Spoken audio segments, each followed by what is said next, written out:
ಎಲ್ರಿಗೂ ನಮಸ್ಕಾರ. ನಮ್ಮ ಭಜನಾ ಕುಂಡಲ್ಲಿ ನಡೀತಾ ಇರುವಂತಹ ತಿಂಗಳ ವಿಶೇಷ ಭಕ್ತ ಶಿರೋಮಣಿ ಕಾರ್ಯಕ್ರಮಕ್ಕೆ ತಮಗೆಲ್ಲ ತುಂಬ ಹೃದಯದ ಸ್ವಾಗತ, ಸುಸ್ವಾಗತ. ಇದು ನಮ್ಮ ಭಜನಾ ಗುಂಪಿನಲ್ಲಿ ನಡೀತಾ ಇರುವಂತಹ 7ನೇ ಕಾರ್ಯಕ್ರಮ, ಭಕ್ತ ಶಿರೋಮಣಿಗಳ ಕಾರ್ಯಕ್ರಮ. ಮೊದಲಿಗೆ ಭದ್ರಾಚಲ ರಾಮದಾಸರು, ಅಣ್ಣಮಾಚಾರ್ಯರು, ರಮಣ ಮಹರ್ಷಿಗಳು, ಭದ್ರಗಿರಿ ಕೇಶವದಾಸರು, ಹೊನ್ನಪ್ಪ ಭಾಗವತರು ಇವರುಗಳ ಕಾರ್ಯಕ್ರಮವನ್ನೆಲ್ಲ ಮಾಡಿದ್ವಿ.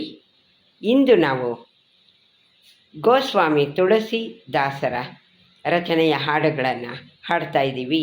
ಇಂದು ನಮ್ಮೊಂದಿಗೆ ಗಾಯನ ಮಾಡಲು ಬಂದಿರುವಂತಹ ಶ್ರೀಮತಿ ಪದ್ಮಾ ರಾಮಕೃಷ್ಣ ಅವರಿಗೆ ತುಂಬ ಹೃದಯದ ಸ್ವಾಗತ, ಸುಸ್ವಾಗತ ಅಂತ ತಿಳಿಸ್ತಾ ಇದ್ದೀನಿ. ಅವ್ರ ಜೊತೆ ಶ್ರೀಮತಿ ಸೌಮ್ಯ ರಾಮ್ಕುಮಾರ್ ಅವರು ಕೂಡ ಬರಬೇಕು. ಅವ್ರು ಸ್ವಲ್ಪ ತಡವಾಗಿ ಬರ್ತಾರೆ. ಶ್ರೀಮತಿ ಪದ್ಮಾ ರಾಮಕೃಷ್ಣ ಅವ್ರ ಬಗ್ಗೆ ಒಂದೆರಡು ಮಾತು. ಅದಕ್ಕೆ ಮುಂಚೆ ಇಂದಿನ ಕಾರ್ಯಕ್ರಮದಲ್ಲಿ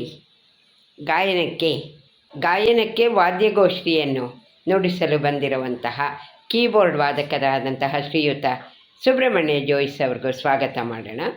ಹಾಗೂ ತಮಗೆಲ್ಲರಿಗೂ ಇಂದಿನ ಕಾರ್ಯಕ್ರಮಕ್ಕೆ ಮತ್ತೊಮ್ಮೆ ಸ್ವಾಗತ. ಶ್ರೀಮತಿ ಪದ್ಮಾ ರಾಮಕೃಷ್ಣ ಅವರು ನಮ್ಮ ಭಜನಾ ಗುಂಪಿನಲ್ಲಿ ಬಹಳ ಮುಂಚಿನಿಂದ ಅಂದರೆ 2017ರಿಂದನೂ ಹಾಡ್ತಾ ಬಂದಿದ್ದಾರೆ. ಒಬ್ಬರೇ ಹಾಡಿದ್ದಾರೆ, ಗುಂಪುಗಳಿಂದ ಕೂಡ ಹಾಡಿದ್ದಾರೆ. ಅವರ ಗುಂಪು ಬಹಳ ಒಂದು ಹೆಸರನ್ನು ಪಡೆದಂತಹ ಗುಂಪು.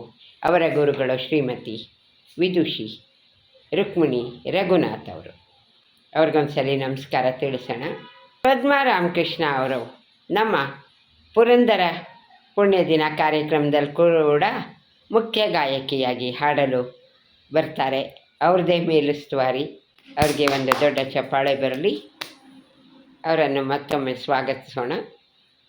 ಅವರೊಡನೆ ಗಾಯನ ಮಾಡಲು ಮತ್ತೊಬ್ಬ ಗಾಯಕಿ ಶ್ರೀಮತಿ ಸೌಮ್ಯ ರಾಮ್ಕುಮಾರ್ ಅವರು ಕೂಡ ಬರ್ತಾ ಇದ್ದಾರೆ ಇನ್ನೊಂದು 5-10 ನಿಮಿಷದಲ್ಲಿ. ಅಷ್ಟೊತ್ತಿಗೆ ನಾವು ಗೋಸ್ವಾಮಿ ತುಳಸಿದಾಸರ ಬಗ್ಗೆ ಸ್ವಲ್ಪ ಪರಿಚಯವನ್ನು ಮಾಡಿಕೊಳ್ಳೋಣಂತೆ. ಪರಿಚಯ ಮಾಡಿಕೊಡೋರು ಶ್ರೀಮತಿ ಸುಮಾ ಪ್ರಸಾದ್, ನಮ್ಮ ಗುಂಪಿನ ಹೆಮ್ಮೆಯ ಹೊಸ ಗಾಯಕಿ. ಕೇಳ್ತಾ ಇದೆಯಾ? ಎಷ್ಟಾಗಿದೆಯಾ? ಈ ದಿನ ತುಳಸಿದಾಸರ ಬಗ್ಗೆ ಒಂದು ಕಿರು ಪರಿಚಯವನ್ನು ಮಾಡಿಕೊಡುವಂಥ ಪ್ರಯತ್ನವನ್ನು ಮಾಡ್ತಾ ಇದ್ದೇನೆ. दया धर्म का मूल है, पाप मूल अभिमान. दया धर्म का मूल है, पाप मूल अभिमान. तुलसी दया न छोड़िए, जब तक घट में प्राण. ಬಹುಶಃ ಎಲ್ರಿಗೂ ಗೊತ್ತಿರ್ಬೋದು, ಇದು ತುಳಸಿದಾಸರು ರಚಿಸಿರುವ ದೋಹಗಳಲ್ಲಿ ಒಂದು ಪ್ರಮುಖವಾದದ್ದು. ತುಳಸಿದಾಸರು ಒಬ್ಬ ತತ್ವಜ್ಞಾನಿ, ವಾಗ್ಗೇಯಕಾರ, ಹಿಂದೂ ಧರ್ಮದ ಕವಿ. ಇವರನ್ನು ಗೋಸ್ವಾಮಿ ತುಳಸಿದಾಸರು ಅಂತ ಮಹಾರಾಜರು ಅಂತಲೇ ಕರೀತಾರೆ. ಇವರು ತುಳಸಿದಾಸರು 16ನೇ ಶತಮಾನದಲ್ಲಿದ್ದವರು. ಅಕ್ಬರ್ ಮಹಾರಾಜರ ಸಮಕಾಲೀನರು. ತುಳಸಿದಾಸರು ಅದಕ್ಕಿಂತ ಹೆಚ್ಚಾಗಿ ರಾಮನ ಪರಮ ಭಕ್ತರು. ರಾಮನ್ನ ಪ್ರತ್ಯಕ್ಷವಾಗಿ ಕಂಡಂಥ ಮಹಾನುಭಾವರು. ಹಾಗೆ ಇವ್ರ ಬಗ್ಗೆ ಇನ್ನು ಹೇಳಬೇಕು ಅಂತಂದರೆ, ನಮ್ಮ ಒಂದು ಭಾರತದಲ್ಲಿ ವಾಲ್ಮೀಕಿ ರಾಮಾಯಣ ಒಂದು ಪವಿತ್ರವಾದ ಗ್ರಂಥ. ಹಾಗೆ ಅದರ ನಂತರ ತುಳಸಿದಾಸರು ರಚಿಸಿದಂಥ ರಾಮಚರಿತ ಮಾನಸ ಕೂಡ ಅಷ್ಟೇ ಶ್ರೇಷ್ಠವಾದ ಗ್ರಂಥ. ಯಾಕೆಂದರೆ ಅವರು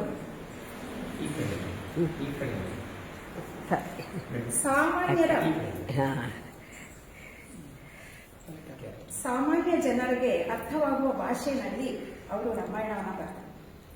ವಾಲ್ಮೀಕಿ ರಾಮಾಯಣ ಅದು ಸಂಸ್ಕೃತದಲ್ಲಿ ಪಂಡಿತರು ಓದುವಂಥದ್ದು ಇದ್ದರೆ, ಇದು ಸಾಮಾನ್ಯ ಜನರ ಬಾಯಿನಲ್ಲಿ ಅರ್ಥವಾಗುವಂತೆ ಆ ಗ್ರಂಥ ಇದೆ. ಹಾಗಾಗಿ ಅದು ಶ್ರೇಷ್ಠವಾದ ಗ್ರಂಥ. ಇಂದಿಗೂ ಉತ್ತರ ಭಾರತದಲ್ಲಿ ಮನೆಗಳಲ್ಲಿ ಆ ಗ್ರಂಥವನ್ನು ಇಟ್ಟು ಪೂಜೆ ಮಾಡ್ತಾರೆ ಹಾಗೂ ಆ ಗೌರವದಿಂದ ಕಾಣ್ತಾರೆ. ಹಾಗೆ ನಾವೆಲ್ಲ ಪಠಿಸುವಂತಹ ಪ್ರಚಲಿತವಾದ ಸ್ತೋತ್ರ, ಹನುಮಾನ್ ನಿತ್ಯ ಪಠನೆ ಮಾಡುವಂಥ ಹನುಮಾನ್ ಚಾಲೀಸ್ ಕೂಡ ಅದರ ಕರ್ತೃ ತುಳಸಿದಾಸರು. ಹೀಗೆ ವಾಲ್ಮೀಕಿ, ಇದರ ಇನ್ನೂ ಒಂದು ಅಚ್ಚರಿ ಸಂಗತಿ ಇದೆ. ಇಲ್ಲಿ ವಾಲ್ಮೀಕಿ ಮಹರ್ಷಿಗಳು ಅವರಿಗೆ ರಾಮನ ಮಹಿಮೆಯನ್ನ ಸಾರಬೇಕು, ರಾಮನ ಚರಿತ್ರೆಯನ್ನು ಎಲ್ಲೆಡೆ ಹಬ್ಬಿಸಬೇಕು ಅಂತ ಹೇಳಿ ಅವ್ರಿಗೆ ಬಹಳ ಆಸೆ ಆಯಿತು. ಅದಕ್ಕೆ ಇನ್ನೊಂದು ಜನ್ಮ ಎತ್ತಬೇಕು ಅಂತ ಬಹಳ ಆಸೆ ಪಟ್ಟರು. ಹಾಗಾಗಿ ಮಹಾವಿಷ್ಣುವನ್ನ ಬೇಡಿಕೊಂಡು ನನಗೆ ಪುನರ್ಜನ್ಮ ಕೊಡು ಅಂತ ಕೇಳ್ಕೊಂಡ್ರು. ಆ ಪುನರ್ಜನ್ಮದ ಸ್ವರೂಪವೇ ತುಳಸಿದಾಸ. ಇನ್ನು ಅವರ ಜನನ ಮತ್ತು ಬಾಲ್ಯಕ್ಕೆ ಬರೋದಾದ್ರೆ ಅದನ್ನ ಸಂಕ್ಷಿಪ್ತವಾಗಿ ತಿಳಿಸುವ ಆಸೆ ಇದೆ ನನಗೆ. ಇಲ್ಲಿ ಕೂಡ ಕೆಲವು ಅಚ್ಚರಿ ಸಂಗತಿಗಳಿದೆ. ಇವರು ಹುಟ್ಟಿದ್ದು 1532ರಲ್ಲಿ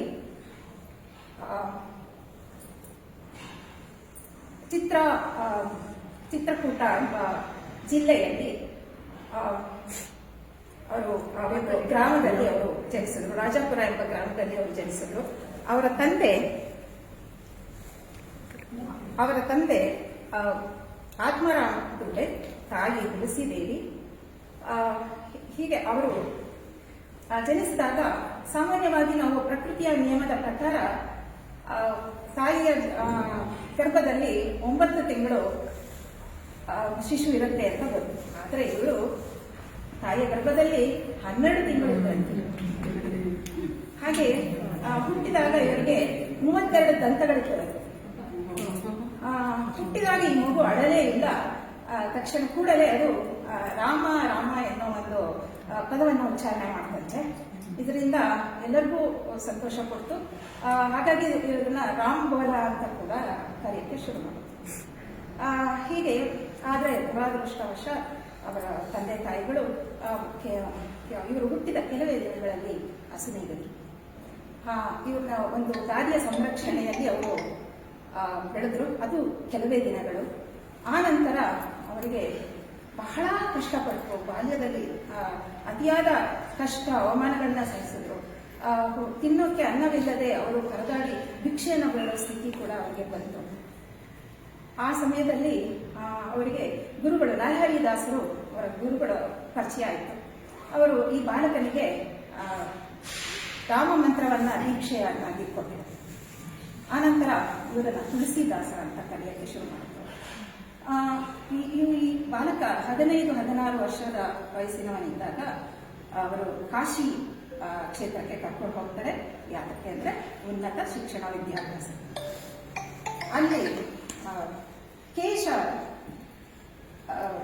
ನರಹರಿದಾಸರ ಸ್ನೇಹಿತರಾದ ಕೇಶ ಸನಾತನ ದಾಸರು ಗುರುಗಳ ಪರಿಚಯ ಆಗುತ್ತೆ. ಅವರ ಹತ್ತಿರ ಈ ಎಲ್ಲ ವಿದ್ಯೆಗಳನ್ನ ಕಲಿತಾರೆ. ಯಾವ ವಿದ್ಯೆಗಳು? ವ್ಯಾಕರಣ, ಛಂದಸ್ಸು, ವೇದ, ಸಂಸ್ಕೃತ ಮುಂತಾದ ಎಲ್ಲ ವಿದ್ಯೆಗಳಲ್ಲಿ ಪಾರಂಗತರಾಗ್ತಾರೆ. ಹಾಗೆ 25ನೇ ವರ್ಷಕ್ಕೆ ಬಂದಾಗ ಪ್ರಾಪ್ತ ವಯಸ್ಸಿನಲ್ಲಿ ಅವರಿಗೆ ವಿವಾಹವೂ ಆಗುತ್ತೆ. ರತ್ನಾವಳಿ ಎಂಬ ಸುಂದರ ಯುವತಿಯ ಜೊತೆ ಅವರಿಗೆ ವಿವಾಹ ಆಗುತ್ತೆ. ಅತ್ಯಂತ ಪ್ರೀತಿ ಪಾತ್ರವಾದ ರತ್ನಾವಳಿ ತನ್ನ ಹೆಂಡತಿಯಿಂದಲೇ ಅವರಿಗೆ ಜ್ಞಾನೋದಯ ಕೂಡ ಆಗುತ್ತೆ. ಆ ಜ್ಞಾನೋದಯ ಆದ ತಕ್ಷಣ ಅವರು ಒಂದು ಕ್ಷಣವೂ ಹಿಂದಿರುಗಿ ನೋಡದೆ ಅವರು ಸೀದಾ ಪ್ರಯಾಗ ಕ್ಷೇತ್ರಕ್ಕೆ ಹೊರಡ್ತಾರೆ. ಆ ಪ್ರಯಾಗ ಕ್ಷೇತ್ರದಲ್ಲಿ ರಾಮನ ಕುರಿತು ತಪಸ್ಸು ಮಾಡ್ತಾರೆ. ತಪಸ್ಸು ಮಾಡಿ ಅವರ ರಾಮನ ಅನುಗ್ರಹಕ್ಕೆ ಪಾತ್ರರಾಗಿ ಅನೇಕ ಗ್ರಂಥಗಳನ್ನು, ಕಾವ್ಯಗಳನ್ನು ಕೂಡ ಬರೀತಾರೆ. ರಾಮಚರಿತ ಮಾನಸ ಅಲ್ಲದೆ ಎಷ್ಟೋ ಕಾವ್ಯಗಳನ್ನ, ಕೃತಿಗಳನ್ನ ಬರೀತಾರೆ. ನಮಗೆಲ್ಲ ಗೊತ್ತಿದ್ದಾಗೆ ದೋಹಾವಳಿ, ಗೀತಾವಳಿ, ಮತ್ತೆ ಸಾಹಿತ್ಯ ರತ್ನ, ವಿನಯ ಪತ್ರಿಕೆ, ಹಾಗೆ ಹೃದಯ ರಾಮಾಯಣ, ಹಾಗೆ ಜಾನಕಿ ಮಂಗಲ್, ಪಾರ್ವತಿ ಮಂಗಲ್ ಮುಂತಾದ ಕೃತಿಗಳನ್ನೆಲ್ಲ ಬರೀತಾರೆ. ಅದಾದ ಮೇಲೆ ಅವರು ಗ್ರಂಥಗಳನ್ನೆಲ್ಲ ಬರೆದಾದ ಮೇಲೆ ತುಳಸಿದಾಸರು ರಾಮನನ್ನ ನೋಡಬೇಕು ಅಂತ ತುಂಬಾ ಆಸೆ ಅವರಿಗೆ. ಬಾಲಕರಿದ್ದಾಗಿಂದ ರಾಮನನ್ನ ಪ್ರತ್ಯಕ್ಷವಾಗಿ ನೋಡಬೇಕು ಅನ್ನೋ ಆಸೆ ಬಹಳ ಇರುತ್ತೆ. ಅದಕ್ಕೆ ರಾಮನ ದೂತ ಆಂಜನೇಯ ಸಹಾಯವಾಗ್ತಾರೆ. ಆಂಜನೇಯನನ್ನ ಭೇಟಿ ಮಾಡೋದಕ್ಕೆ ಬಹಳಷ್ಟು ಕಷ್ಟಪಡ್ತಾರೆ ತುಳಸಿದಾಸರು. ಕೊನೆಗೆ ಕಷ್ಟಪಟ್ಟು ಅವರನ್ನ ಕಾಲಿಗೆ ಬೀಳ್ತಾರೆ.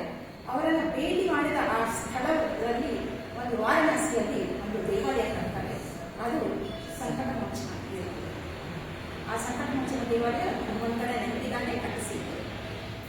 ಆ ನಂತರ ವಾರಣಾಸಿಯಲ್ಲಿ ಗಂಗಾ ನದಿಯಲ್ಲಿ ಎಲ್ಲ ಘಾಟ್ಗಳಿದೆ. ಆ ಒಂದು ಘಾಟ್ಗೆ ಅವರು ತುಳಸಿ ಘಾಟ್ ಅಂತ ಹೆಸರು ಕೊಟ್ಟಿದ್ದಾರೆ. ಅದು ತುಳಸಿದಾಸರನ ಹೆಸರೇ ಅಲ್ಲಿ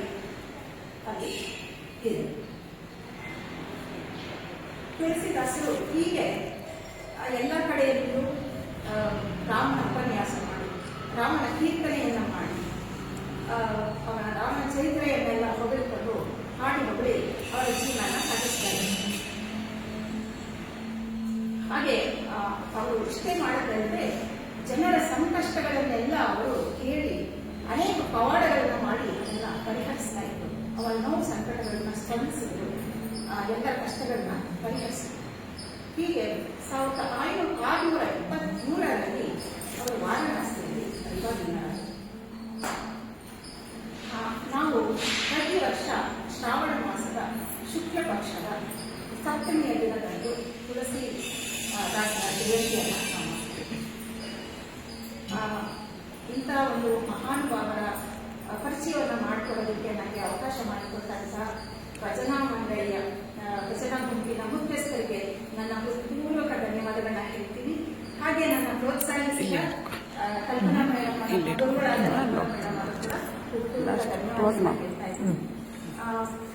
ಅವರು ಪ್ರಸಿದ್ಧವಾದ ಒಂದು ಸರ್ವಶ್ರೇಷ್ಠವಾದ ಒಂದು ಚೌಪಾಯಿಯನ್ನ ರಚಿಸಿದ್ದಾರೆ ತುಳಸಿದಾಸರು. ಅದನ್ನ ಹೇಳೋ ಮೂಲಕ ನನ್ನ ಈ ಮಾತುಗಳನ್ನ ನಾನು ಮುಗಿಸ್ತಾ ಇದ್ದೀನಿ.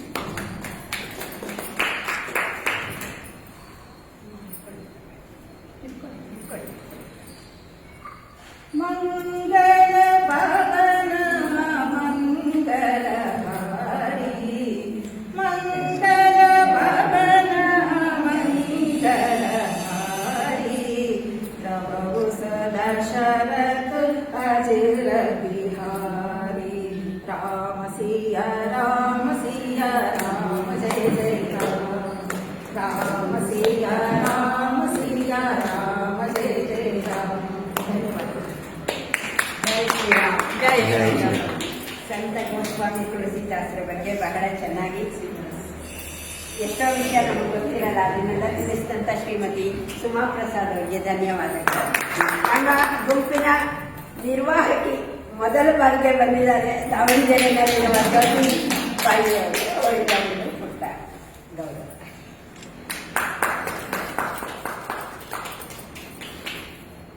ಈಗ ಮತ್ತೊಬ್ಬ ಗಾಯಕಿ ಶ್ರೀಮತಿ ಸೌಮ್ಯ ರಾಮ್ಕುಮಾರ್ ಅವರು ಬಂದಿದ್ದಾರೆ, ಸ್ವಾಗತ ಮಾಡೋಣ.